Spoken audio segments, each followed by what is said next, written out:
बिल्कुल, अगर ऐसा होता है कि स्कूल या कॉलेज इंतजामिया पैसे देकर पोजीशंस ले रहे हैं तो इनके खिलाफ कानूनी कार्रवाई कैसे मुमकिन है? उस अदारे को आप बंद करवा सकते हैं, उन लोगों को आप करप्शन में जेल के अंदर सलाखों के पीछे भेज सकते हैं, ठीक है ना।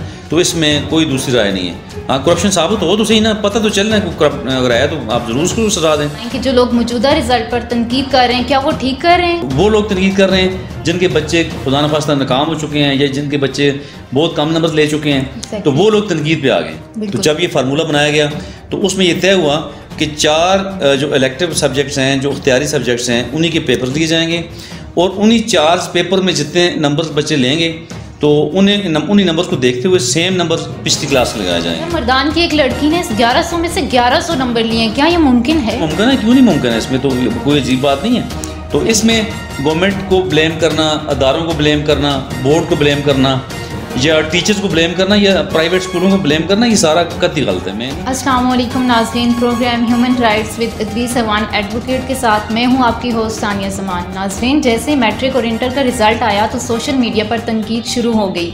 कुछ लोगों के मुताबिक पेपर सही से नहीं चेक किए गए, तो कुछ ने कहा कि बोर्ड में पोजीशंस के लिए पैसे चलें। क्या ऐसे भी होता है?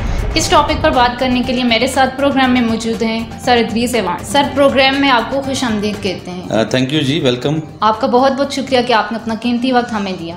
वेलकम जी। सर, आप इंसानी हकूक़ की बात करते हैं, मुझे ये बताएं कि जो लोग मौजूदा रिज़ल्ट पर तनकीद कर रहे हैं, क्या वो ठीक कर रहे हैं? बिस्मिल्लाहिर्रहमानिर्रहीम। पहली बात तो ये जी कि ये बेजा तनकीद जो है, तनकीद बराए तनकीद बिल्कुल भी दुरुस्त नहीं है।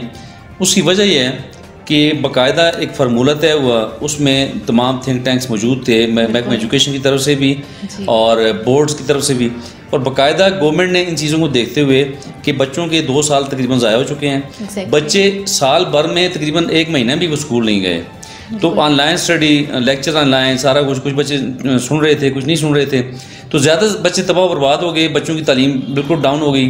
तो इस वजह से गवर्नमेंट ने फार्मूला बनाया। तो जब ये फार्मूला बनाया गया तो उसमें ये तय हुआ कि 4 जो इलेक्टिव सब्जेक्ट्स हैं, जो इख्तियारी सब्जेक्ट्स हैं, उन्हीं के पेपर दिए जाएंगे और उन्हीं 4 पेपर में जितने नंबर्स बच्चे लेंगे तो उन्हीं नंबर्स को देखते हुए सेम नंबर पिछली क्लास में लगाए जाएंगे। अलावा जी जो पेपर्स नहीं दिए जाएंगे, जो लाजमी पेपर्स थे, मिसाल इंग्लिश था, इसके अलावा इस्लामियात था, उर्दू था, उन सब्जेक्ट्स के भी सेम इन्हीं के नंबर्स के मुताबिक नंबर्स दिए जाएंगे। अब हुआ ये कि जब बच्चे, जो अच्छे बच्चे थे, जो ऑलरेडी लायक फायक थे, जो बच्चे स्टडी करने वाले थे, जिन बच्चों के साथ पेरेंट्स मेहनत कर रहे थे घरों में, उन बच्चों ने दबंग तैयारी की और 4 पेपर्स को इतना ज़बरदस्त तैयार कर लिया कि उसमें उन कई बच्चों ने 100 में से 100 नंबर हासिल कर लिए। चूँकि ये वो 4 पेपर्स वो पेपर्स थे जिनमें 100 में से 100 नंबर हासिल किए जा सकते हैं, जिसमें मैथमेटिक्स है, जिसमें फ़िज़िक्स है, जिसमें केमिस्ट्री है। इन 3 सब्जेक्ट्स में आप ले सकते हैं सारे इलेक्टिव सब्जेक्ट्स से। तो जिन बच्चों ने खुदा न खास्ता 100 में से 100 ले लिए तो उन्होंने 1100 में 1100 ले लिए, इसमें तो हैरानगी की कोई बात ही नहीं है। तो इसलिए बेजा तनकीद है। वो लोग तनकीद कर रहे हैं जिनके बच्चे खुदा न खास्ता नाकाम हो चुके हैं या जिनके बच्चे बहुत कम नंबर ले चुके हैं, तो वो लोग तनकीद पे आ गए। सीधी सी बात है। बहरहाल ये तनकीद बिल्कुल बेजा है, बिल्कुल मावराए ये समझ लें कि ज़ाब्ता, मावराए अखलाकियात, किसी तरह भी इनको हम इस तनकीद को हम अलाउ नहीं कर सकते।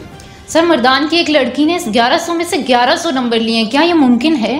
जी बिल्कुल। मैंने जिस तरह बताया कि मिसाल मैथ्स में से आपने 100 नंबर लिए, फिज़िक्स में से भी आपने 100 नंबर ले लिए, केमिस्ट्री में भी 100 नंबर ले लिए, जो चौथा सब्जेक्ट जो भी था आपका उसमें खुदा न वास्ता आपने 100 ले लिए, तो फिर आपने 1100 पूरे ले लिए ना। चूँकि फिर वो फार्मूले में ये बताया गया था कि जितने नंबर बच्चा पेपर्स में लेगा वही नंबर आपके बैक जितने पिछली क्लास जो है उसमें भी दिए जाएंगे, और जो पेपर्स आपने नहीं दिए, जो उर्दू था, जो इंग्लिश था, या जो तीसरा सब्जेक्ट इस्लामियात था, तो उन तीनों पेपर्स में भी उतने ही नंबर दिए जाएंगे आपको जितने आपने जो पेपर्स अटैम्प्ट किए उसमें लिए हैं। तो ज़ाहिर है मुमकिन है, क्यों नहीं मुमकिन है, इसमें तो कोई अजीब बात नहीं है। तो इसमें गवर्नमेंट को ब्लेम करना, अदारों को ब्लेम करना, बोर्ड को ब्लेम करना या टीचर्स को ब्लेम करना या प्राइवेट स्कूलों को ब्लेम करना, ये सारा कतई गलत है। मैं नहीं मानता ये बात कि ऐसा हो सकता है। तो ये तो बिल्कुल, चूँकि अगर लोग पेपर में पैसे दे के ख़रीद लेते तो फिर तो हर कोई ख़रीद लेता ना, फिर तो पैसा तो लोगों के पास बहुत ज़्यादा है, फिर तो तमाम अच्छे इदारों वाले उन्हें, तो फिर ज़ाहिर है फिर तो सब बच्चों के नंबर ज़्यादा आ जाएँ। तो ऐसी बात नहीं है।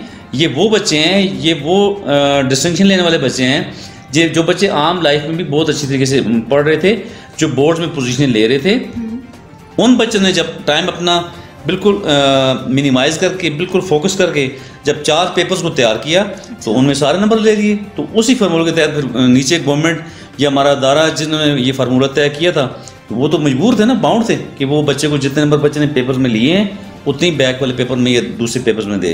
तो ये कोई ऐसी अचंभे की बात नहीं है। सही। बहुत से लोग ये भी बोलते हैं कि बच्चों के वालिदैन या स्कूल और कॉलेज की इंतज़ामिया ने पैसे देकर पोजीशन दी है, इस पर आपकी क्या राय है?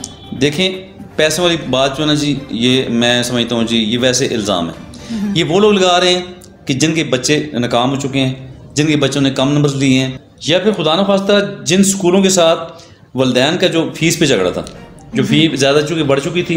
मेरे अपने बच्चों की फ़ीस जो है ना बहुत ज़्यादा बढ़ चुकी थी। कोविड में 3-4 महीने वो पेंडिंग रह गई थी, तो फिर लाखों में पे करना पड़ी। तो जो इशू फ़ी के चल रहे थे, उन स्कूलों के साथ लोगों के झगड़े हुए मालकान के साथ, तो उस बायस में आके, उस जेलसी में आके लोग उन पर इल्ज़ाम लगा रहे हैं, इल्ज़ामात लगा रहे हैं कि जिन्होंने खुदा न खास्ता पैसे लगा दिए, ये कर दिया, वो कर दिया। ये सारी बातें गलत हैं। जितना कोविड-19 की वजह से छोटे बच्चे मुतासर हुए, इतना कोई जो है ना सेगमेंट या कोई जो ग्रुप मुतासर नहीं हुआ। सबसे ज़्यादा बच्चे पूरी दुनिया में मुतासर हुए हैं, चाइना से लेके अमेरिका तक, सऊदी अरब तक, पाकिस्तान तक, पूरी दुनिया, इंडिया, मतलब जापान और इसके अलावा जितने भी हमारे ममालिक हैं, रशिया, तमाम ममालिक में जो है ना जी ओदम मचाए रखा कोविड-19 ने, और सबसे ज़्यादा बच्चे मुतासर हुए हैं। तो जब बच्चे मुतासर हुए हैं तो फिर जो ज़ाहिर गवर्नमेंट ने तो बमरे मजबूरी फार्मूला तय बनाया ना। तो अगर गवर्नमेंट मजबूर ना होती, अगर बच्चों का टाइम ज़ाया होना होता, बच्चे स्कूलों में आ रहे होते, तो फिर गवर्नमेंट को फार्मूला बनाने की ज़रूरत नहीं थी। तो फार्मूला बनाया इसीलिए गया कि बच्चे एब्सेंट थे, बच्चों का टाइम ज़ाया हो गया, तो सारे पेपर्स बच्चे ना तैयार कर सकते थे, ना लिए जा सकते थे। तो बमरे मजबूरी फार्मूला बनाना पड़ा। तो फार्मूले में जिन बच्चों ने शानदार नंबर लिए हैं, उन 4 पेपर्स में वो निकल गए। जिन्होंने उन 4 में बहुत कम लिए, उन्हें पीछे सारे बहुत कम मिले, वो बहुत नीचे बच्चे आ गए। तो इसमें किसी का कोई कसूर नहीं है। और सर, अगर आज से 10 साल पीछे जाएं तो पिछला तलीमी निज़ाम और आज के तलीमी निज़ाम में क्या फ़र्क है? देखिए जी, आज का तलीमी निज़ाम बहुत अच्छा है। पिछला तलीमी निज़ाम जो था उसमें गवर्नमेंट के अदारे बहुत अच्छे थे उस वक्त, और अभी प्राइवेट अदारे बहुत अच्छे हैं। अभी प्राइवेट अदारे गवर्नमेंट से बहुत आगे निकल चुके हैं, और यहाँ तक कि गवर्नमेंट स्कूलों के टीचर्स जो हैं, जो गवर्नमेंट स्कूलों में सरकारी टीचर्स हैं, वो भी अपने बच्चों को प्राइवेट अदारों में डाल रहे हैं। उन्हें अपने अदारे पे एतमाद नहीं है। क्यों नहीं है, ये बहुत बड़ा सवाल है, और इसमें पीछे बहुत अगर डिबेट करें तो हम घंटों लग जाएंगे। वो टीचर्स मेहनत नहीं कर रहे। गवर्नमेंट स्कूल के जो टीचर्स हैं, सारों का मैं नहीं कह रहा, अगर 100 टीचर्स हैं उसमें जो है ना 30 बहुत अच्छे हैं, 70 जो है ना लापरवाही कर रहे हैं। तो अभी बार गवर्नमेंट ने भी इस पर काफ़ी कोशिश कर रही है गवर्नमेंट कि वो उन टीचर्स को बेहतर कर रही है, उन्हें स्ट्रेंथन कर रही है। जो निकम्मे टीचर्स हैं उन्हें निकाल दिया गया है, जब रिटायर कर दिया गया है। लोग नए अच्छे तालीम याफ्ता आ रहे हैं सरकारी इदारों में भी। तो अब दोनों तरफ से कोशिश बहुत अच्छी हो रही है। लेकिन प्राइवेट सेक्टर ने कमाल किया है कि उन्होंने कम तनख्वाहें दे के, कम खर्चे में बारनशी उन्होंने बहुत अच्छा बच्चे तैयार किए हैं। और माशाल्लाह अभी वो 10 साल पहले या 20 साल पहले की जो तालीम थी, अभी उससे कहीं ज़्यादा हम आ गए हैं।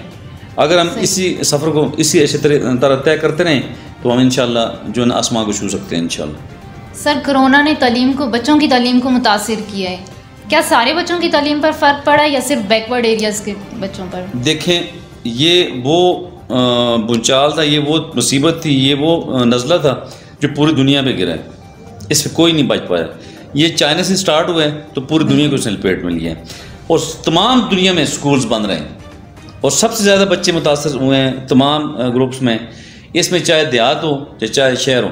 देहात में तो फिर चोरी छुपी लोग पढ़ाते रहे बच्चों को, लोगों ने स्कूल्स बंद नहीं किए, वहाँ पे कोई चेक करने वाला नहीं था, वो बच्चे तो फिर थोड़े ठीक कर रहे हैं। शहरों में तो चेक एंड बैलेंस था। शहरों में कोई स्कूल खोलता था तो लोग चढ़ दौड़ते, इंतजामिया आगे चेक करती थी। हमारी मजबूरी, चूँकि हमने लोगों को बीमारी से बचाना था, तो इससे शहरों में बच्चे ज़्यादा मुतासर हुए हैं, देहातों में कम हुए हैं। बहरहाल तमाम बच्चे मुतासर हुए हैं। इसमें हम किसी एक एरिया की बात नहीं कर सकते। बिल्कुल। अगर ऐसा होता है कि स्कूल या कॉलेज इंतज़ामिया पैसे देकर पोजीशंस ले रहे हैं तो इनके खिलाफ कानूनी कार्रवाई कैसे मुमकिन है? देखें, जहाँ पे आपको कोई भी शख्स पैसे देता हुआ आपको कोई नज़र आए, या सबूत आपको मिले, या किसी रूमर पे आपने एक्शन लिया हो, किसी अदारे को पीछे लगाया हो, कोई इंक्वायरी की हो, किसी भी जगह साबित हो जाए तो बड़ा ग्रैंड एक्शन हो सकता है। आप कोर्ट ऑफ लॉ में जा सकते हैं, उस अदारे को आप बंद करवा सकते हैं, उन लोगों को आप करप्शन में जेल के अंदर सलाखों के पीछे भेज सकते हैं। ठीक है ना? तो इसमें कोई दूसरी राय नहीं है। हाँ, करप्शन साबित हो तो सही ना, पता तो चलना है करप्ट अगर है तो आप ज़रूर उसको सजा दें। हम तो करप्शन के ख़िलाफ़ हैं। हम तो कहते हैं कि पूरी दुनिया में कोई एक सिंगल बंदा भी करप्ट ना हो। तो इसलिए बिल्कुल हो सकता है, बिल्कुल इंसाफ होना चाहिए, किसी के साथ फेवर नहीं होना चाहिए। बिल्कुल मेरिट पे बात करें, इंसाफ पे बात करें, बराबरी पे बात करें। जो गलत है उसे गलत कहें, उसे पकड़ें, गिरफ्त में लाएं, जो ठीक है उसकी तारीफ़ करें, उसके साथ खड़े हो जाएं ताकि वो मज़ीद इनकरेज होकर अच्छा काम अपना जारी रखें। तो ये मेरी गुजारिश है। आखिर में आप पोजीशन होल्डर्स तलबा तलबात के लिए कोई पैगाम देना चाहें? देखें जी, मैं बहुत दिल की इत्तेफाक गहराइयों से उन बच्चों को मुबारकबाद पेश करता हूँ, उनके वलदैन को मुबारकबाद पेश करता हूँ कि इस कोविड की बुरान में, इस मुश्किल इन घड़ियों में आपने बहुत अच्छा फ़ी पे की, बच्चों को टाइम दिया, ऑनलाइन स्टडी में आपने बच्चों को सपोर्ट किया और उन बच्चों ने मेहनत करके उन 4 पेपर्स में बहुत अच्छी तैयारी करके पोजीशन ली। तो आपको बहुत बहुत मुबारक हो और आप इसी तरह बेटा आगे बढ़ें ताकि आप जो है मुल्क और कौम की खिदमत करें, बड़े आदमी बने, डॉक्टर्स बने, लॉयर्स बने, आप इंजीनियर बने, आप मुल्क कौम की खिदमत करें। तो यही मेरा पैगाम है उन लोगों के लिए कि आप आगे बढ़ें और 1 मिनट भी अपना ज़ाया ना करें। इंशाल्लाह। नाज़रीन, आपने सर अदरीस ऐवान की बातें सुनी। अगले प्रोग्राम के तक मुझे दीजिए इजाज़त। अल्लाह हाफ़िज़।